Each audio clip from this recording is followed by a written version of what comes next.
i-invest nato.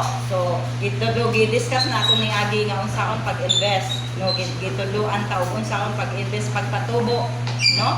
So magpadayon ta kay part 1 is part 2 naman karon. Good morning, my day. Morning.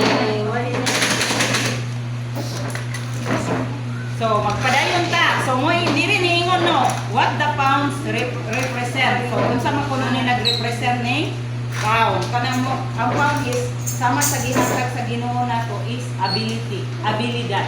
No? Tagsa nato na atay abilidad. Usa na siya ka pound. No pwede na nimo ito ipatubo.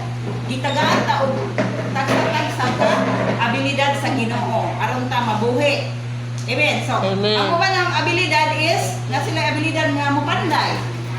Na sila abilidad nga kanang mukulit o kanang mga furniture kanang gamag flower. Di jud ka kabaw na, di jud ka mo ana.